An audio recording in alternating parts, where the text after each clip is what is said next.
자주 듣는 단어 중에 구속사라는 단어가 있습니다. 물론 잘 알고 있는 내용이지만 그러나 간결하게 설명을 하라 그러면 쉽지 않은 게 구속사라는 낱말입니다. 우리가 사전적인 정의로도 쉽지 않고요. 또 이해하고 전하는 것도 결코 만만하지는 않습니다. 그렇다면 구속사가 뭘까? 한번 우리가 좀 점검해 본다면 하나님의 전적인 구원 계획을 우리가 구속사라 그래요.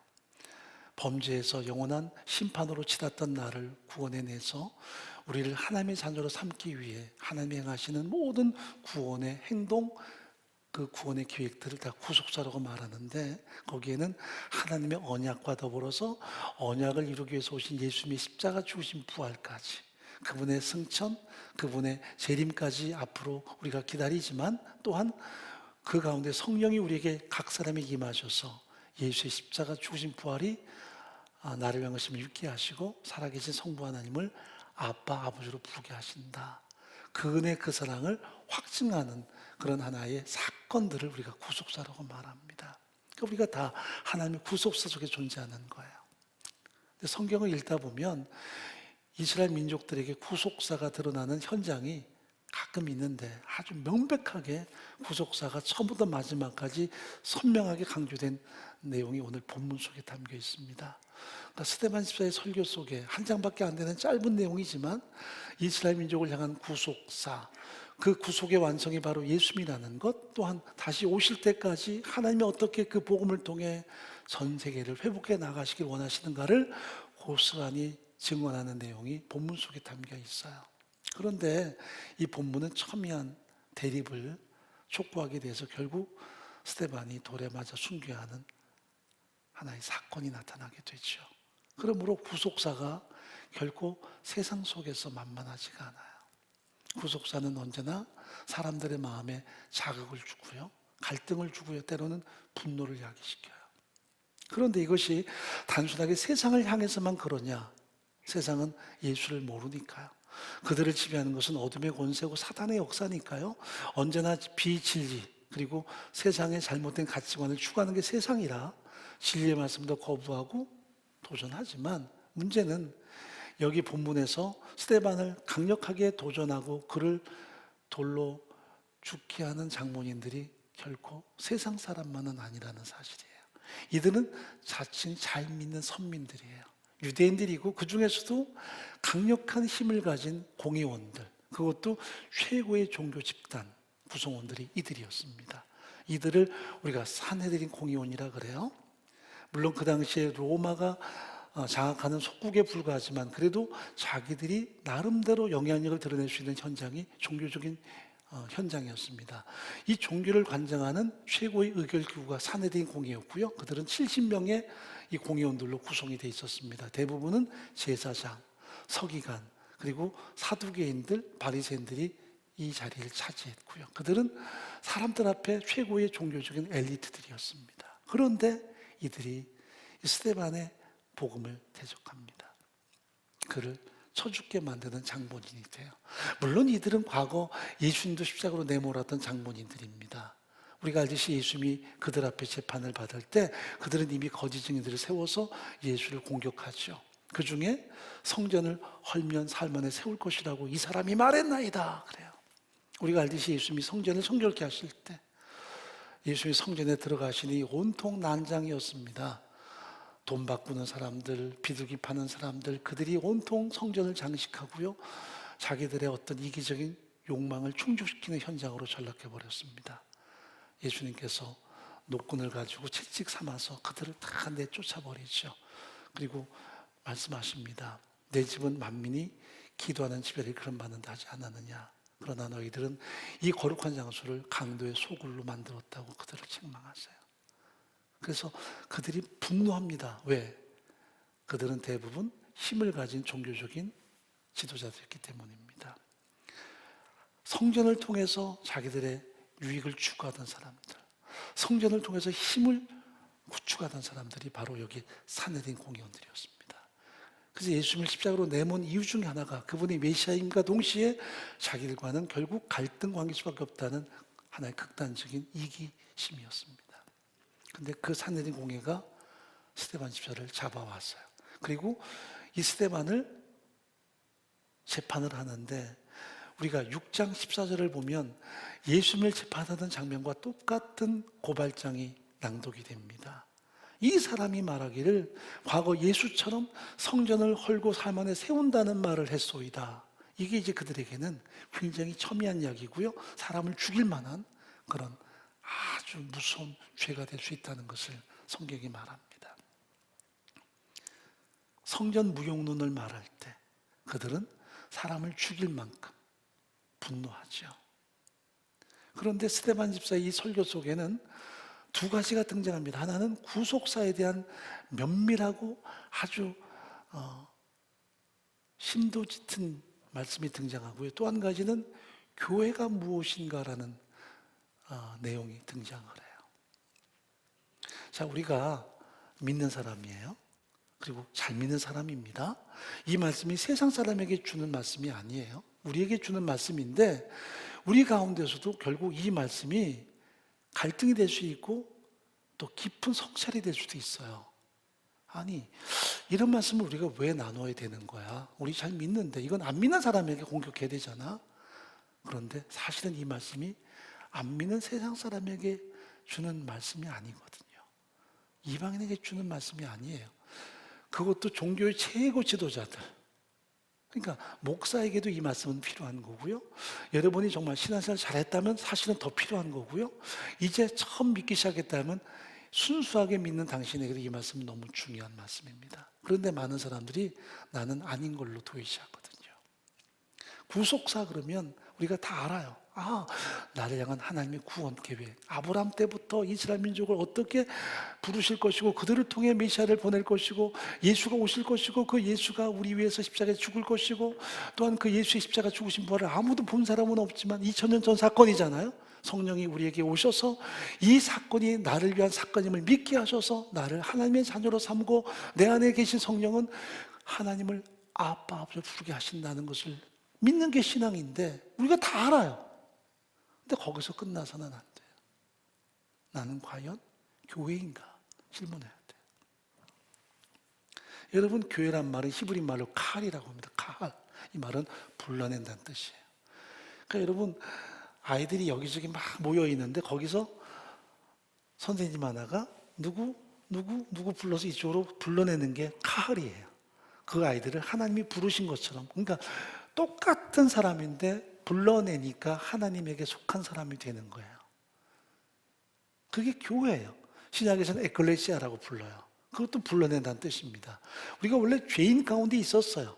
그리고 영원히 심판받아 마땅한 존재인데 하나님이 불러내셔서 그 부르심 속에는 예수의 십자가 죽으신 부활까지 포함되어 있죠. 그리고 성령까지 보내주셔서 우리가 하나님을 아버지로 부르는 그의 상속자, 그의 자녀가 되게 하신 거예요. 그게 부르심 속에 포함되는 하나님의 은혜지요. 그러므로 다 은혜예요.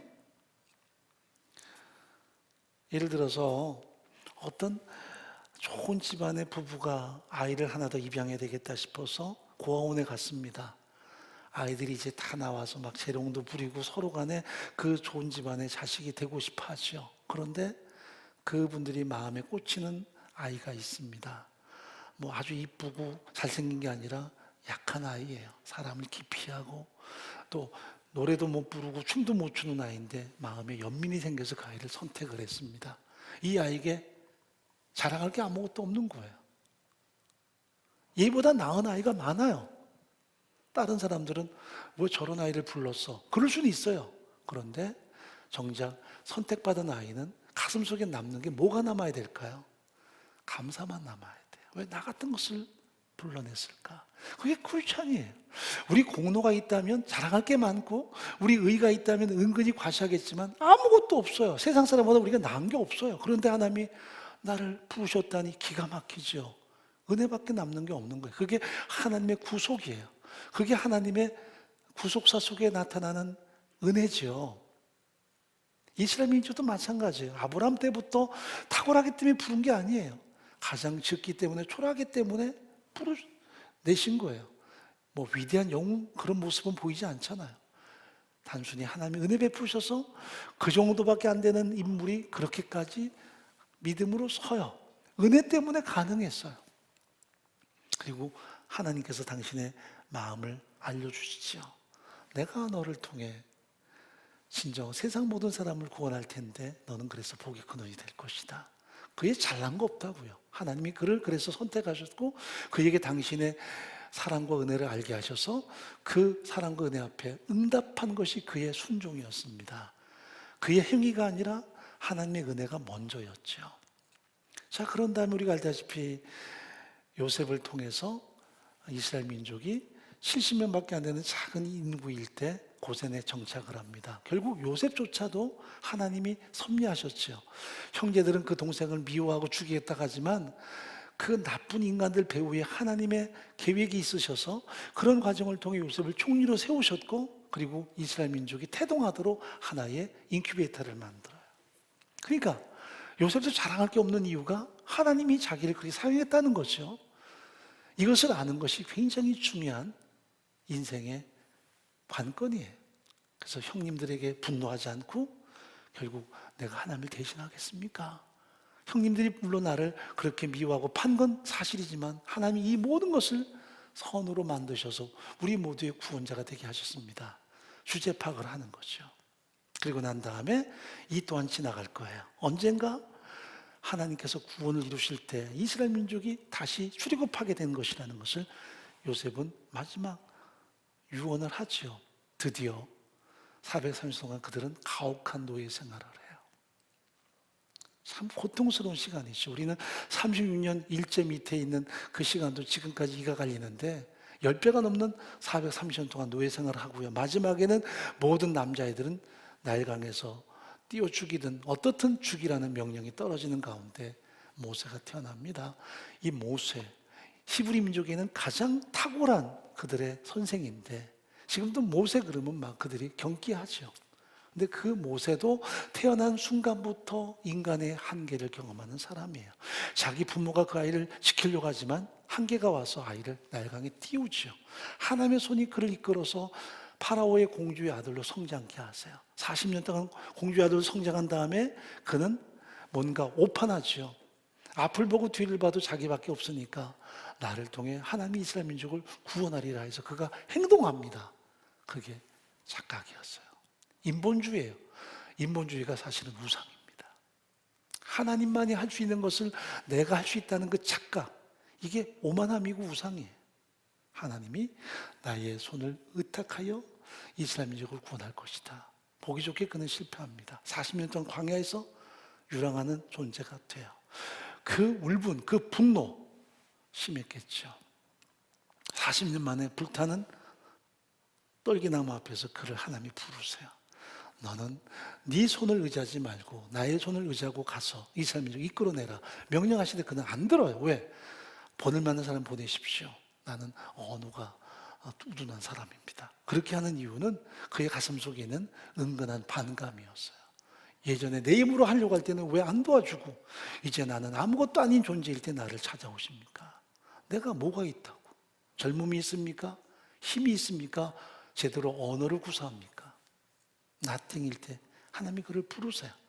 네가 구원하는 게 아니다. 하나님이 하신다는 거죠. 그래서 결국 모세는 하나님을 의지하고 들어가서 이스라엘 민족을 이끌어내요. 그리고 드디어 이스라엘 민족은 광야길에 접어들죠. 그 모든 과정이 정말 드라마틱한 하나님의 역사였어요. 파라오를 굴복시키고 그 다음에 이스라엘 민족이 홍해를 건널 때 강력한 주의 역사가 나타나고 마라의 쓴물이 단물이 되고 또 신광에서 만나가 내리고 목이 마르다 원망할 때 바위가 깨트려져서 거기서 생수가 터져 나오는 모든 사건이 다 하나님의 임재였고 역사였어요. 그런데 그 시간이 무려 40년이죠. 우리 40년 광야 그러면 이스라엘 민족이 불순종해서 그 광야 40년은 정말 하나님의 징벌이었고 지옥 같은 현장이었다 생각합니다. 그러나 성경은 전혀 다른 해석을 해요. 스데반이 우리에게 설교하는 내용이 뭔 줄 아십니까? 광야 교회예요. 히브리 민족은 광야를 생각할 때마다 척박한 땅, 이 지긋지긋한 땅, 그리고 매일마다 기적을 경험하죠. 만나를 경험하는데도 척박한 음식 때문에 우리가 못 살겠다. 끊임없이 이집트를 그들이 탐닉하고 그리고 현실은 원망으로 일삼는 나날이었어요. 우리가 100배 양보해서 권태로울 수 있어요. 척박해요, 물론. 낮에는 뜨겁고 밤에는 춥고 광야 가보지 않은 분은 사실 이해가 잘 안 되지만 결코 만만찮아요. 그런데 중요한 게 있습니다. 하나님께서 그들에게 굶주리게 하신 적이 있었습니까? 목마른 적이 있었나요? 뜨거운 태양빛 때문에 그들이 고통당했나요? 밤이 추워서 그들이 오돌오돌 떨다가 잠을 못 잤나요? 아니요. 한결같이 하나님이 거기에 임재해 계셨어요. 그게 광야예요. 그들은 그 광야를 척박하다, 고달프다, 급기야는 그 광야는 저주받은 땅처럼, 재앙의 땅처럼 생각하지만 광야는 하나님 우뚝 그들 가운데 서 계셨고 그들을 한 번도 떠나지 않았던 특별한 은혜의 현장이었어요. 관점이 전혀 달라요. 우리도 끊임없이 광야 그러면 이스라엘 민족이 순종치 않아서 징벌을 받은 그런 장소로만 생각합니다. 그런데 그 광야 40년 동안 하나님이 그들 곁을 떠난 적이 단 한 번도 없어요.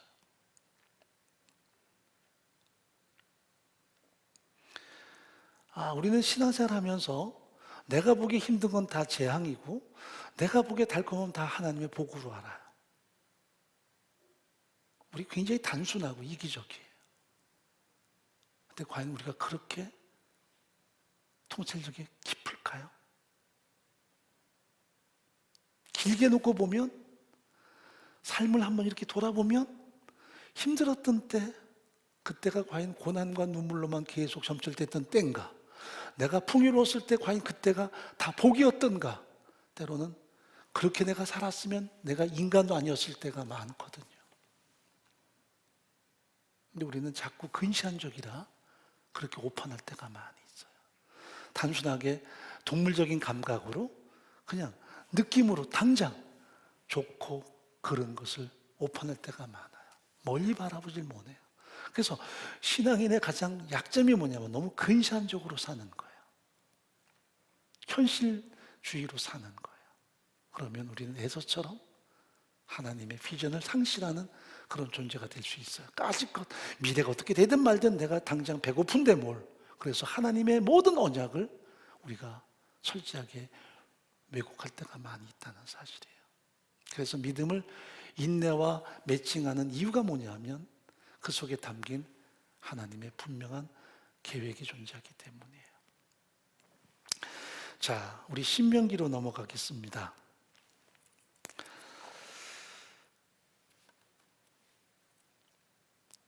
신명기 1장 한번 보십시다. 19절 말씀 보시죠. 우리 하나님 여호와께서 우리에게 명하신 대로 우리가 호렙산에서 발행하여 너희의 본바 크고 두려운 광야를 지나 아모리 족속의 산지길로 가데스반에 이른 때에, 우리가 가데스반에 민수기 13장부터 나와요. 거기서 그들은 원망하죠. 그러니까 이미 시내산을 출발할 때부터 광야는 그들에게 크고 두려운 광야였어요.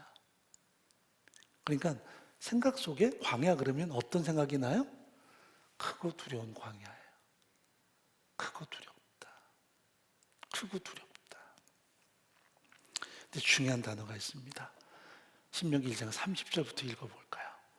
너희 앞서 행하시는 너희 하나님 여호와께서 애굽에서 너희를 위하여 너희 목전에서 모든 일을 행하신 것 같이 이제 너희를 위하여 싸우실 것이며 광야에서 너희가 당하였거니와 사람이 자기 아들을 아름같이 너희 하나님 여호와께서 너희의 행로 중에 너희를 안으사 이곳까지 이르게 하셨느니라.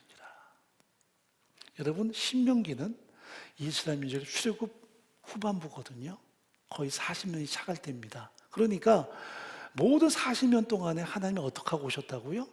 너희를 안고 오셨다고 이야기합니다. 하나님이 그들을 안고 왔어요.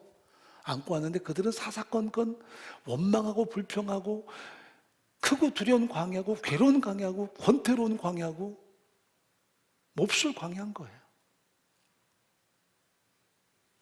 그게 그들이 생각하는 광야의 현실이었습니다.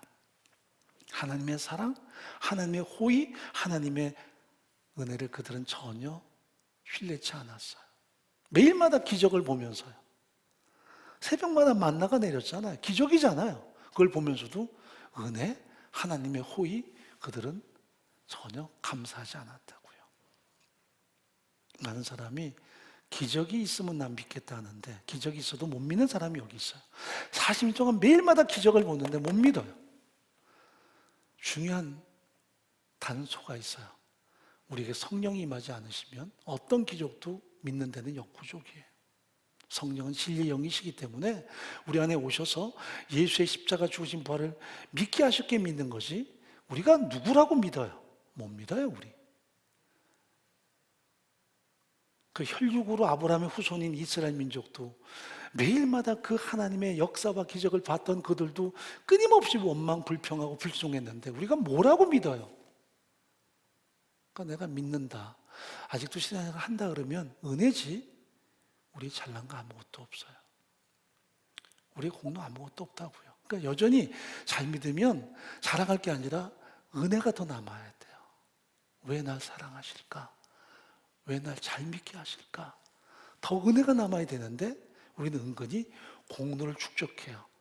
내가 공로를 자꾸 축적해서 그게 자랑질이 될 수 있는 위험성이 많아요. 그러면 종교인으로 전락합니다. 마치 내 힘으로 뭔가 이룬 것처럼. 그러면 자랑할 게 있겠죠. 자랑할 게 없어요. 자, 중요한 게 있습니다. 매일마다 그 기사와 능력을 목도했는데 정작 중요한 것은 깨닫는 마음이 없었고 보는 눈이 없었고 듣는 귀가 없어요. 즉 성령의 도우심이 없이는 매일마다 기적을 경험해도 우리가 역부족이에요. 자, 신명기 29장 3절 한번 읽어보죠. 곧 그 큰 시험과 이적과 큰 기사를 네가 목도하였느니라. 눈으로 분명히 본 거예요. 경험한 거예요. 그런데 깨닫는 마음과 보는 눈과 듣는 귀는 오늘 여호와께서 너에게 주지 아니하셨느니라. 성령의 도우심이 없으면 육감적으로 아무리 많은 기적을 경험해도 우리가 믿는 것은 역부족이에요. 눈으로 보고 믿는다? 봐도 못 믿어요. 그러면 믿는다는 것은 정말 은혜예요. 우리는 보는 것도 못 믿는데 못 본 것을 믿어요. 이건 신비한 일이죠. 성령의 도우심 아니고는 불가능해요. 초월적인 믿음 아니면 불가능해요. 자, 여러분 오늘 집에 가시거든 혹은 가정에 계신 분들은 예배 끝난 다음에 누가복음 10장을 한번 전체를 읽어보시기 바랍니다. 꼭 읽어보셔야 돼요. 누가복음 10장에 보면 세 가지 사건들이 나타납니다. 하나는 예수님이 70명의 제자를 파송하셔서 복음을 전하라고 명하세요. 근데 그들이 복음을 전하는데 놀라운 역사를 경험하죠. 예수 이름을 전하고 복음을 외칠 때마다 귀신이 떠나가고 기적들이 드러납니다. 병자가 낫고 막 장애인이 일어서는 역사를 경험합니다. 그러니까 굉장히 그들이 흥분했습니다. 주님께 와가지고 막 그 자랑질을 해요. 선생님, 우리가 당신의 이름으로 전할 때에 강력한 능력이 나타났습니다. 우리가 그 증인입니다. 그럴 때 주님이 잘했구나, 그 능력이 있는 거야 하지 않았습니다. 예수님께서 그들을 잠깐 좀 단도리 하세요. 나도 사단이 하늘로부터 떨어지는 걸 보았다. 당신이 알고 있다는 거. 왜? 이제는 어둠의 권세가 떠날 때가 된 거예요. 빛이 임하면 어둠이 사라지는 것처럼 예수 이름으로 그 모든 어둠의 권세가 장악될 것을 이미 주님은 아시잖아요. 제자들은 새벽에 아직도 캄캄할 때 나가서 밝아져라 밝아져라 외쳤더니 한 100번 외치니까 밝아지네요. 그럼 자기 능력으로 밝아진 건가요? 그 때가 된 거예요. 예수 이름을 증거할 때 예수께서 메시아로 오셨기 때문에 그 하나님의 정확한 타이밍이 선포된 거예요. 그러면서 말씀하기를 그들이 경험한 기적 중요하지 않아요. 중요한 것은 너희 이름이 하늘책에 기록된 것을 기뻐하라. 그들의 소속이 분명히 다르다는 것을 그들에게 이야기합니다. 우리는 막 흥분할 텐데 주님은 그들을 만류하면서 너희 소속이 어딘가에 대해서 다시 한번 확인시키세요. 보는 게 중요한 게 아니고 능력이 중요한 게 아니라 내 소속이 어디지? 이걸 우리에게 연계시키면 기적과 능력이 중요한 게 아니라 내가 지금 하나님을 어떻게 아버지로 고백하지? 성령이 역사하지 않으면 불가능해요. 그게 성령의 사람의 반증이에요. 두 번째 사건이 나타납니다. 율법사가 예수님께 와가지고 제가 어떻게 영생을 얻겠습니까? 여쭈어요. 그랬더니 율법에 뭐라고 말했느냐 그랬더니 하나님을 사랑하라. 마음과 뜻과 성품을 내어 사랑하라 했습니다. 그리고 이웃을 사랑하라 했습니다. 근데 문제는 이 사람은 하나님 사랑을 아는 이웃 사랑에 대해서는 자기가 잘 모르겠는 거예요. 물어요. 그런데 이웃이 누구죠? 그랬더니 우리가 아는 선한 사마리아인의 이야기를 하세요. 거기서 중요한 건 강도만한 사람을 돕는 사람이 이웃을 사랑하는 사람이죠. 그냥 눈으로 보고 안 됐네 아무리 미사일 구해도 사랑하는 사람 아니에요. 행복하는 사람인 거예요. 거기서 율법의 완성은 행함이에요. 추상적이지 않아요. 하나님을 향한 사랑도 행동에 있고요. 사람을 향한 사랑도 행동에 있어요. 그걸 이야기하십니다. 그리고 난 다음에 세 번째 이제 마르다와 마리아의 집에 방문하셔서 예수님이 대접을 받으세요. 근데 마리아는 예수님 앞에 발 앞에 꿇고 앉아서 말씀을 들어요. 마르다는 음식 준비에 부산해요. 그러니까 부산하게 음식 준비하다가 들여다보니까 마리아가 말씀을 듣고 있으니 부화가 났어요. 그래서 선생님 마리아를 좀 내보내서 나를 도와달라고 하소서. 역정을 내죠. 그랬더니 예수님께서 마르다야 마르다야 몇 가지만 하든지 아니면 그냥 단출해도 괜찮다. 그런데 마리아는 좋은 것을 선택했기 때문에 뺏기지 않을 것 같은데 라는 말을 해요. 마리아가 좋은 걸 선택했어요. 일하는 것보다 말씀 듣는 게 편하죠. 여러분 식당 가서 봉사한 게 낫습니까? 여기 앉아 계시는 게 낫겠습니까? 그렇게 따지면 이 내용은 완전히 엉뚱하게 됩니다. 심파가 돼요. 좋은 것, 선한 것, 정말 예수께서 좋아하시는 것. 좋은 것이란 말은 선한 것이거든요. 하나님 마음에 정확하게 와 닿는 거예요. 그게 뭘까요? 예수가 누군가를 알고 그 말씀을 듣고 그 말씀을 깨닫고 그 말씀에 대해서 반응하는 삶을 사는 거예요. 자, 그렇다면 한번 보세요. 10장에 쭉 사건이 나와요. 한쪽은 예수 이름으로 기적을 행했다고 과장하고 그야말로 자랑하는 제자들. 그러니까 예수님께서 만류하면서 너희가 어디에 소속되어 있는지 한번 점검해 봐라. 한쪽에서는 하나님 사랑한다는 율법사. 그 사람에게 행동하느냐 질문하세요. 그리고 나서 마르다를 통해서 우리에게 주는 경고가 뭐냐면 마리아는 선한 것 선택했다. 내가 좋아하는 것이 여기 있다. 그 말은 신방 가서 목사 대접하기에 뭐 마음 뺏기지 말고 말씀 들으라 그 말만은 아니에요. 이건 더 강한 의미가 있어요. 전체를 아우르는 내용. 하나님의 마음, 예수 그리스도의 마음을 헤아리는 것이 뭐냐는 거죠.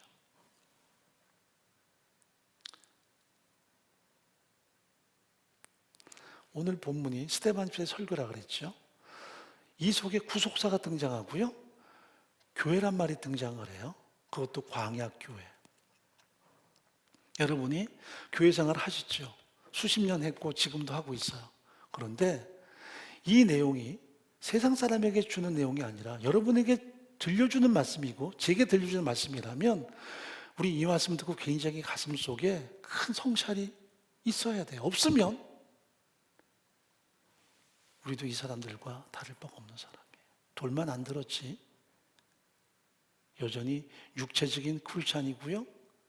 여전히 육체적인 자랑과 신앙 연조 가지고 스스로 오판하는 사람일 수 있어요.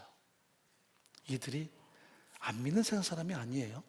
적어도 최고위급 종교 지도자들이에요. 사내들인 공예 그러면 제사장이나 서기관이나 율법사들이에요. 근데 그들에게 예수님께서 과거에 도전했던 적이 있습니다. 그들이 고발했던 거예요. 성전을 헐어라. 삶 안에 세우겠다. 근데 그 내용을 듣기만 하고 분노하죠. 아니, 성전을 부셔?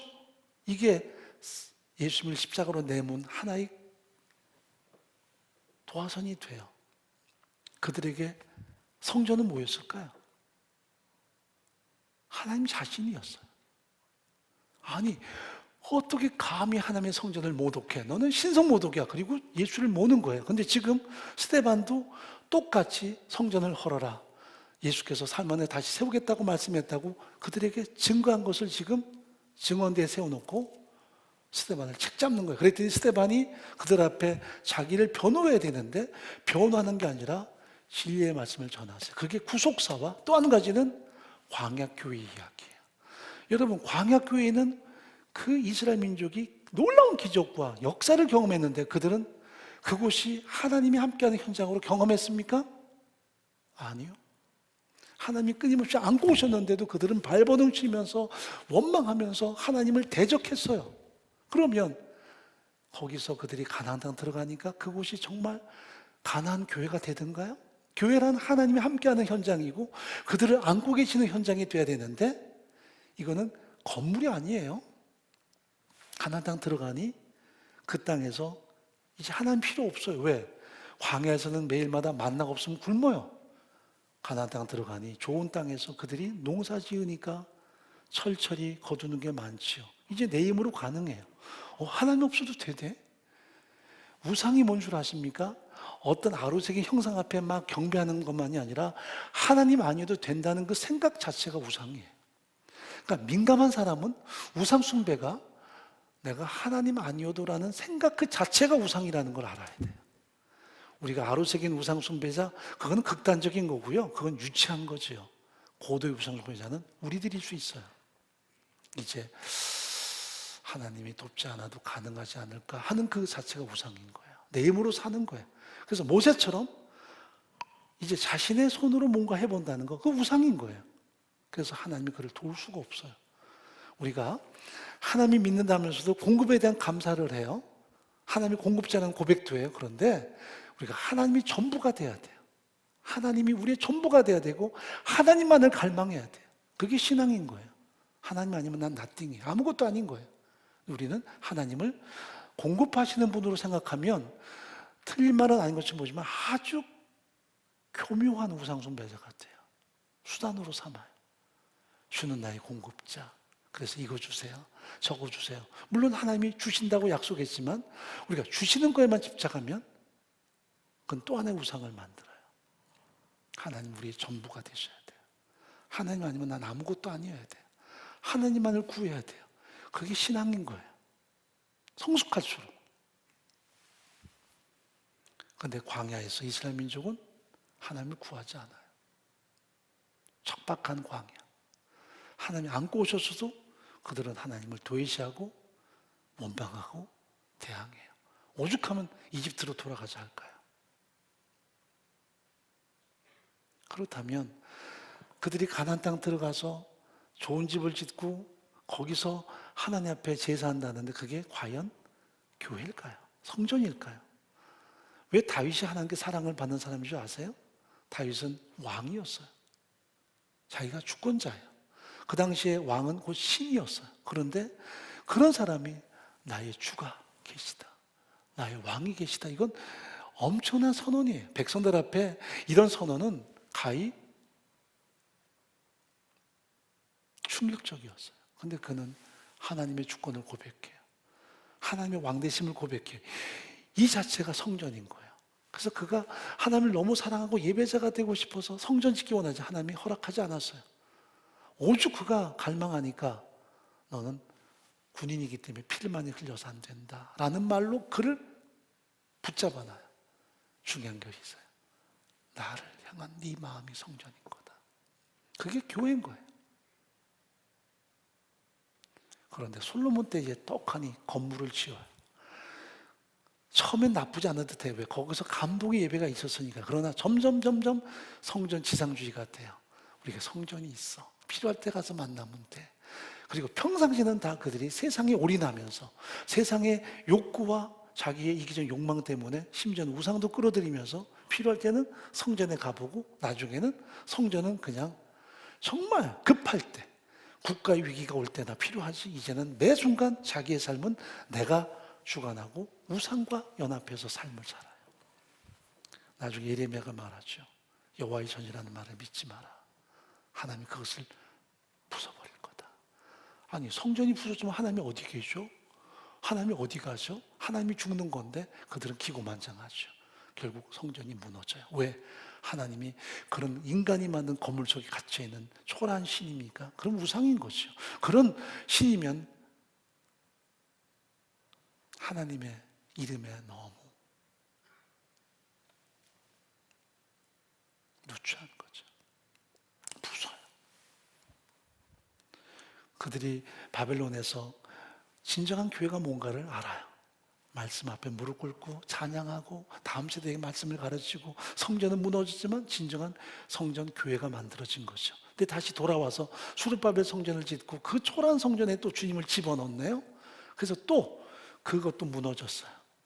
나중에 예수님 당시에는 이두메아, 지금의 요르단 사람인 헤롯이 로마에게 그저 아첨해가지고 그 땅을 자기가 왕으로 차지합니다. 이걸 분봉왕이라 그래요. 이 사람이 유대인에게 환심을 얻기 위해서 성전을 지어줍니다. 20년 동안 건물 지은 거예요.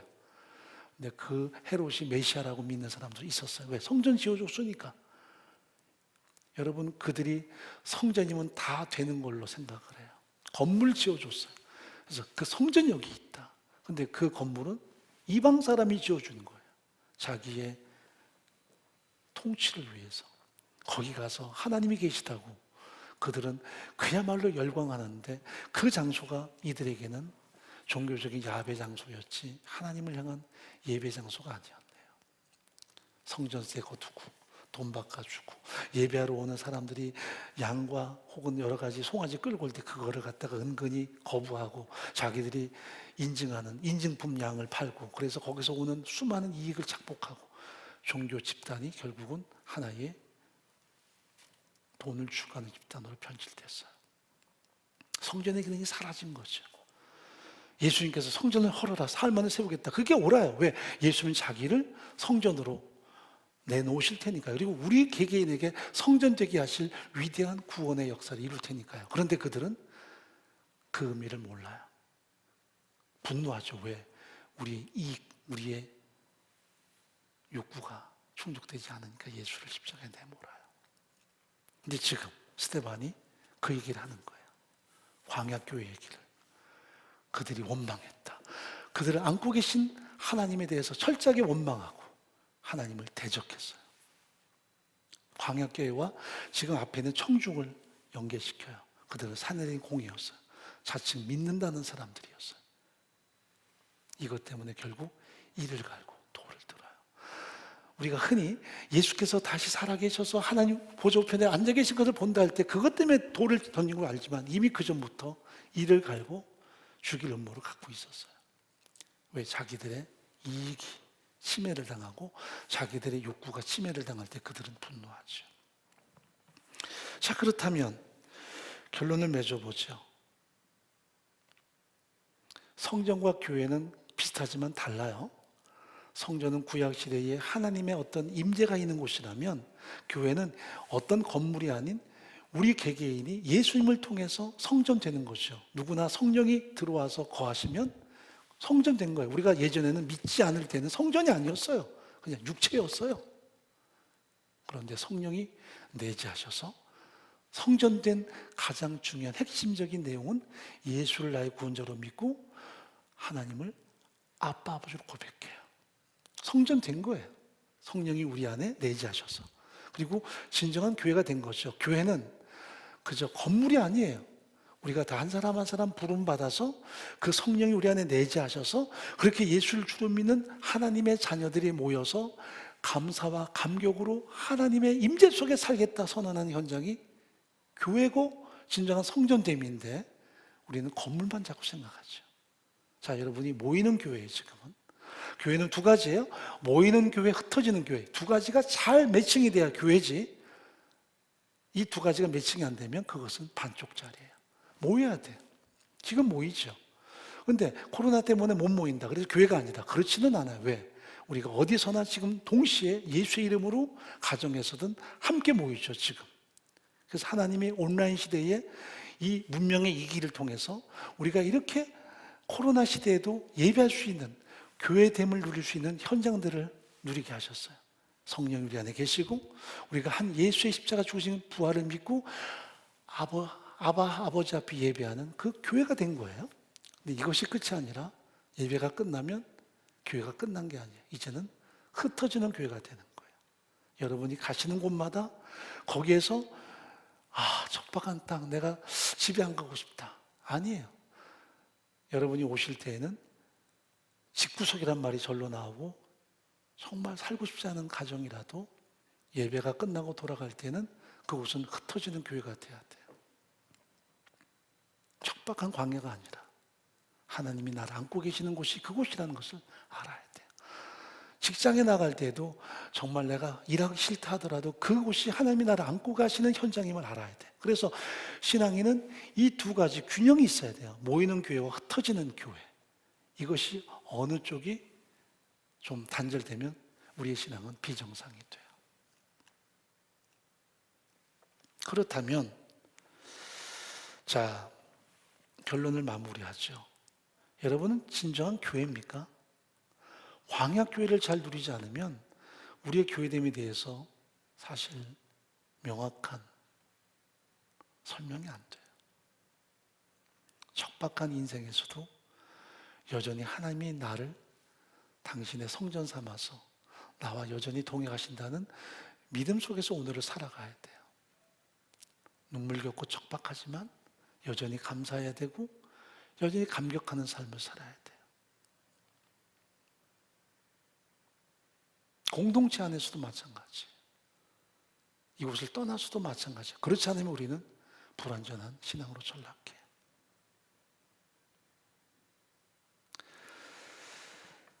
자, 여기 보십시다.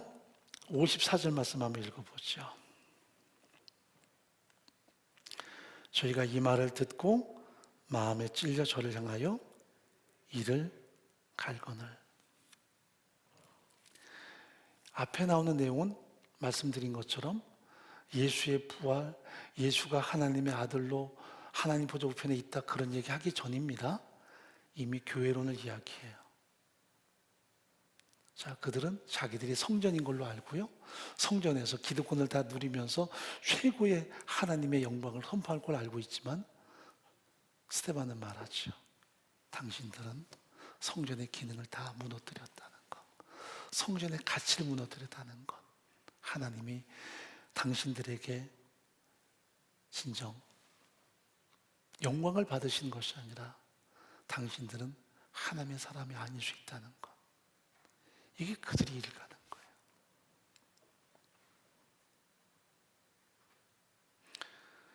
여러분 이렇게 착각하시면 안 돼요. 제가 목사니까 내가 항상 성전이고 내가 믿음이 좋겠지. 이것은 참 어떻게 보면 맞는 말씀 보이지만 공로예요. 하루면 충분해요. 사라지는 거. 추락하는 것은 알기가 있어요. 어제까지 내가 목사였으니까 오늘도 여전히 똑같은 목사일 거다. 착각이에요. 잘못하면 육체의 사람이 돼요. 근데 우리는 신앙 연조 가지고 은근히 자랑하죠. 내가 사실 내가 믿음 해왔어. 믿음 생활 잘 해왔잖아. 근데 오늘 당신이 교회가 아닐 수 있어요. 예전에 내가 힘들고 어려울 때 열심히 기도했고 그때 교회 처음 나가서 예수 만났고 기도했더니 하나님 이런 복을 주셨고 이렇게 나를 도우셨어. 그게 막 신앙이 승승장한 것처럼 보이는데 어느 날 갑자기 인생의 광야에 갑자기 또다시 직면해서 내 마음속에 하나님이 도대체 나를 사랑하십니까? 나를 정말 사랑하십니까? 라고 질문하기 시작하면 그때는 당신은 교회가 아닌 거예요. 하나님이 나를 안고 오시는 광야를 놓친 거예요. 이집트의 풍요로운 나일강의 아름다움 거기에 여러분이 마음을 뺏기는 거예요. 교회가 아닌 거예요. 광야인데 매일마다 주님의 품에 안겨서 걸어가는 진정한 교회의 모습일 건가 아니면 현실이 척박함을 내가 느끼자마자 예전이 좋았었는데 하는 과거의 교회가 아닌 모습으로 전락하느냐 그 차이. 그러니까 매일마다 성령이 내 안에 계시고 매일마다 하나님의 말씀을 성찰하고 내가 그 말씀 앞에 무릎 꿇고 오늘을 살아가는 삶의 결단이 아니면 우리는 교회 안에 있는데 교회가 아니고요. 교회 안에 있는데 책만 받을 수 있는 존재로 전락해요.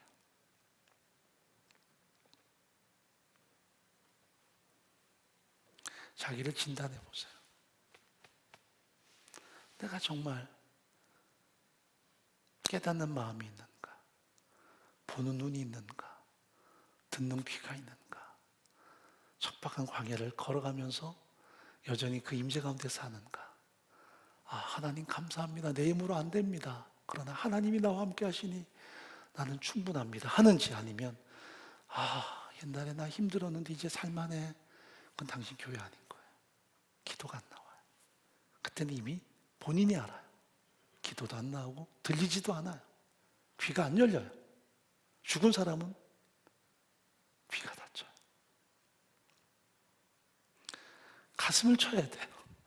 왜 내가 못 듣지? 못 깨닫지? 신앙 연조가 이렇게 됐는데 교회를 바꿔볼까? 바꿔도 안 들려요. 자극적인 거 이외에는 안 들어와요. 내 마음을 찢는 거 이외에는 안 돼요.